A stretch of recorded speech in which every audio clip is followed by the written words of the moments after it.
जय Hind students. Last video में अपन ने देखा था धनायन विनिमय क्षमता और मर्दा उर्वरकता। धनायन विनिमय क्षमता और मर्दा उर्वरकता। आज का जो टॉपिक है मर्दा का प्रतिशतता बेस संतृप्ति। जो नेक्स्ट टॉपिक है वो है मर्दा का प्रतिशतता बेस संतृप्ति। मर्दा का प्रतिशतता बेस संतृप्ति। नेक्स्ट टॉपिक क्या है? मर्दा का प्रतिशतता बेस संतृप्ति। तो बेटा आपको सबसे पहले समझना क्या है, प्रतिशतता बेस संतृप्ति है क्या, प्रतिशतता बेस संतृप्ति है क्या। तो बेटा समझिए, प्रतिशतता बेस संतृप्ति को V से प्रदर्शित करते हैं। प्रतिशतता बेस संतृप्ति को किससे प्रदर्शित करते हैं? V से। समझिए इसकी परिभाषा क्या होती है कि बेस संतृप्ति कुल विनिमय भस्मों, बेस संतृप्ति कुल विनिमय भस्मों। तो बेटा भस्म क्या हो सकते हैं? विनिमय, जो बेस संतृप्ति कुल विनिमय भस्म, कुल विनिमय भस्म। और कुल विनिमय भस्म के स्थान पर अपन क्या ले सकते हैं? Na ले सकते हैं, K ले सकते हैं, Ca ले सकते हैं, Mg ले सकते हैं। Na ले सकते हैं, K ले सकते हैं, Ca ले सकते हैं और Mg ले सकते हैं। तथा जिन्हें अधिसूचित कुल धनायनों या धनायन विनिमय क्षमता की प्रतिशतता के रूप में व्यक्त किया जाता है। जिन्हें धनायन विनिमय क्षमता की किसके रूप में? कुल विनिमय भस्मों को धनायन विनिमय की प्रतिशतता के रूप में व्यक्त किया जाता है। यह प्रतिशत बेस संतृप्ति धनायन विनिमय क्षमता की वह प्रतिशतता है। यह प्रतिशत बेस संतृप्ति धनायन विनिमय क्षमता की वह प्रतिशतता है जो कि कोलाइड संकीर्ण पर विनिमय भस्मों को संतृप्त करती है। जो कोलाइड संकीर्ण पर विनिमय भस्मों को संतृप्त करती है। दोबारा समझिए क्या कह रहा है कि बेस संतृप्ति कुल विनिमय भस्मों की, बेस संतृप्ति कुल विनिमय भस्मों। अब कुल विनिमय भस्म की जगह अपन क्या ले सकते हैं? Na ले सकते हैं, K ले सकते हैं, Ca ले सकते हैं और Mg ले सकते हैं। तो इन विनिमय भस्मों की जो प्रतिशतता है, इन जो विनिमय भस्मों की जो प्रतिशतता है, मतलब उनकी कुल बेस धनायन विनिमय क्षमता है ना, उसको क्या कहते हैं अपन? बेस संतृप्ति प्रतिशतता। आगे समझिए इसमें क्या कह रहा है कि वह प्रतिशत बेस संतृप्ति धनायन विनिमय क्षमता, वह प्रतिशत बेस संतृप्ति धनायन विनिमय क्षमता की वह प्रतिशतता है, धनायन विनिमय क्षमता की वह प्रतिशतता है जो कोलाइडी संकीर्ण पर विनिमय भस्मों को विनिमय भस्मों से संतृप्त होती है, विनिमय भस्मों से संतृप्त होती है। तो इसका सूत्र क्या हो जाएगा? कुल प्रतिशत बेस संतृप्ति कोष्टक of V is equal to कुल विनिमय भस्म बटा कुल धनायन विनिमय क्षमता या धनायन विनिमय क्षमता। धनायन विनिमय क्षमता इनटू क्या ले लेंगे? 100। इनटू क्या ले लेंगे? 100। तो क्या करें, इसको जो प्रदर्शित करेंगे वो करेंगे सेंटीमोल C-मोल प्रति किग्रा। किससे प्रदर्शित करेंगे? C-मोल प्रति किग्रा, सेंटीमोल प्रति किग्रा। तो समझिए प्रतिशत बेस संतृप्ति का सूत्र क्या हो जाएगा? कुल विनिमय भस्म बटा धनायन विनिमय क्षमता इंटू 100। कुल विनिमय भस्म बटा धनायन विनिमय क्षमता इंटू 100। ये किसका सूत्र हो गया? कुल प्रतिशत बेस संतृप्ति का। इसे अपन ऐसा भी लिख सकते हैं, V is equal to 100S बटा T, V is equal to 100S बटा T, या V is equal to S बटा T into 100, V is equal to S बटा T इंटू 100। तो यहाँ अगर पूछा जाए तो क्या क्या है, तो यहाँ V इज इक्वल टू क्या है? धनायन कुल प्रतिशत बेस संतृप्ति। V इज इक्वल टू क्या है? प्रतिशत बेस संतृप्ति। V इज इक्वल टू प्रतिशत बेस संतृप्ति। फिर क्या आ रहा है? S इज इक्वल टू क्या है? कुल विनिमय भस्म, कुल विनिमय भस्म। और आगे क्या बच गया? T इज इक्वल टू धनायन विनिमय क्षमता, विनिमय क्षमता। ठीक है बेटा, धनायन विनिमय क्षमता को अपन क्या कहेंगे? C.E.C, C.E.C C cation exchange capacity, cation exchange capacity. तो मैं दोबारा इसको रिवीजन कर रहा हूँ। क्या कह रहे हैं कि यह प्रतिशत बेस संतृप्ति धनायन विनिमय क्षमता की वह प्रतिशतता है, यह प्रतिशत बेस संतृप्ति धनायन विनिमय क्षमता की वह प्रतिशतता है जो कोलाइड संकीर्ण पर विनिमय भस्मों को संतृप्त करती है, जो कोलाइड संकीर्ण पर विनिमय भस्मों को संतृप्त करती है। फॉर्मूला क्या हो जाएगा, कुल बेस प्रतिशत बेस संतृप्ति V इज इक्वल टू कुल विनिमय भस्म बटा धनायन विनिमय क्षमता, कुल विनिमय भस्म बटा धनायन विनिमय क्षमता। जो कुल विनिमय भस्म लेंगे वो 20 मोल प्रति किग्रा मिलेंगे और धनायन विनिमय क्षमता इंटू क्या हो जाएगा 100। इसको शॉर्ट में आप लिख सकते हैं V इज इक्वल टू 100 बटा टी या V is equal to S बटा टी इंटू 100, जहाँ V क्या है प्रतिशत बेस संतृप्ति, S क्या है कुल विनिमय भस्म और T क्या है धनायन विनिमय क्षमता कैटाइन एक्सचेंज कैपेसिटी CEC। ये हो गई क्या बेटा मर्दा की प्रतिशत बेस संतृप्ति। आगे देखिए इसमें क्या कह रहा है कि अधिशोषित धनायनों के दो समूहों को मर्दा अम्लता और क्षारता की विपरीत प्रभाव होता है। मतलब जो भी अधिशोषित धनायन तो उसके दो समूह होते हैं, उसकी अम्लीयता और क्षारीयता पर अलग अलग प्रभाव होते हैं, अम्लीयता और क्षारीयता पर अलग अलग प्रभाव होते हैं। अम्लीय मर्दाओं में H+ तथा Al आयनों की प्रधानता होती है। क्वेश्चन पूछा जा सकता है, क्वेश्चन पूछा जा सकता है अम्लीय मर्दाओं में कौन कौन से आयनों की प्रधानता होती है।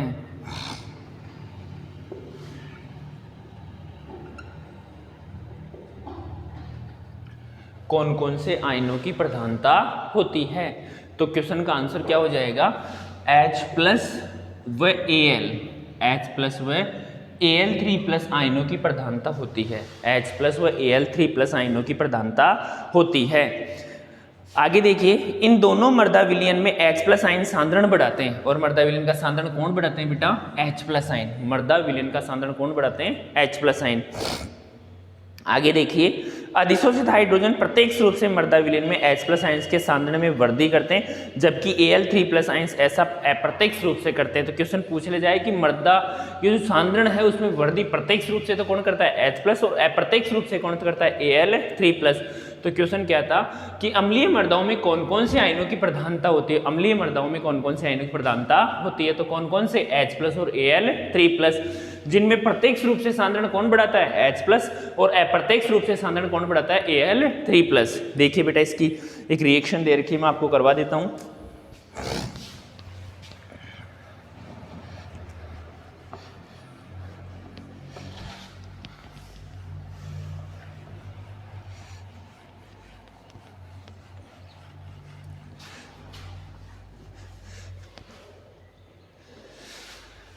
देखिए सबसे पहले अभिक्रिया करवा रही है Al+++ किसके साथ H2O के साथ, Al++ की अभिक्रिया किसके साथ करवा रखी है H+ के साथ। सांद्रण किसका बढ़ेगा H+ आयंस का, ठीक है। यहां से अगर इसको मैं अपघटित करता हूं तो H+ और OH माइनस, H+ और OH माइनस। अगर एक OH- इससे जुड़ता है तो प्रोडक्ट के रूप में क्या प्राप्त होता है Al++ और OH, Al++ और OH। इसको आप ऐसे भी तो लिख सकते हैं ना बेटा, क्योंकि ये तो एक कंपाउंड बन गया जो कि धनाभिषित है।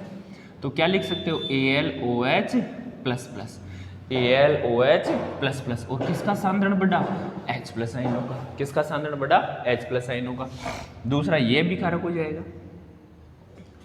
AlOH++, इसकी अभिक्रिया किससे करवा रहे हैं अपन H2O से, किससे करवा रहे हैं H2O से। इसका वही अपघटन क्या हो जाएगा H+ और OH माइनस, OH माइनस किससे जुड़ जाएगा वही AlOH++ से। तो क्या बन जाएगा AlOH का होल ट्वाइस और प्लस, AlOH का होल ट्वाइस और प्लस, प्लस क्या निकल गया H+, क्या निकल गया H+। तीसरी में फिर अभिक्रिया होगी AlOH का होल सिंगल, AlOH का होल ट्वाइस और पॉजिटिव प्लस आवेश कितना हो जाएगा सिंगल, प्लस क्या बन जाएगा फिर वही H2, तो क्या बन जाएगा H+ और OH माइनस, फिर इन आवेशित आयन के साथ जुड़ जाएगा तो क्या बन जाएगा AlOH का होल थ्राइस और H प्लस किसका सांद्रण बढ़ रहा है बेटा, H प्लस का। प्रत्यक्ष रूप से किसका सांद्रण बढ़ रहा है, H प्लस का। अप्रत्यक्ष रूप से किसका बढ़ रहा है, Al का। अप्रत्यक्ष रूप से किसका बढ़ रहा है, Al का। ये था बेटा मर्दा का प्रतिशत बेस संतृप्ति। आगे देखिए इसमें मर्दा CEC तथा कुल विनिमय भस्मों में अंतर T और माइनस S। T क्या है बेटा, अभी बताया था मैंने T क्या है, V इजिकल टू 100 S बटा T। T किसको डिनोट कर रहा था बेटा, धनायन विनिमय क्षमता को। किसको डिनोट कर रहा था, धनायन विनिमय क्षमता। तो T माइनस S असंतृप्ति सीमा या मर्दा में उपस्थित विनिमय हाइड्रोजन की मात्रा को प्रदर्शित करते हैं।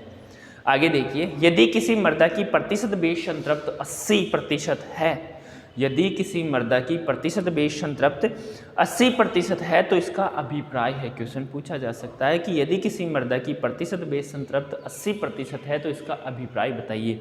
तो क्या हो जाएगा कि इसकी CEC का 4/5 भाग भस्मों से, इसकी CEC का 4/5 भाग किससे, भस्मों से, तथा 1/5 भाग H प्लस तथा Al3+ आयन से संतृप्त है।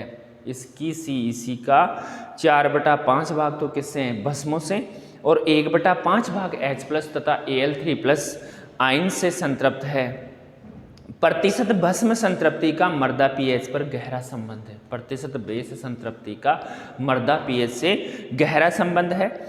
इस प्रतिशतता से अधिक, इसकी इस प्रतिशतता से अधिक होने से मर्दा pH क्या हो जाती है, अधिक हो जाता है। विभिन्न प्रकार की मर्दाओं में भस्म संतृप्ति क्या होती है बेटा, विभिन्न होती है, भिन्न भिन्न होती है।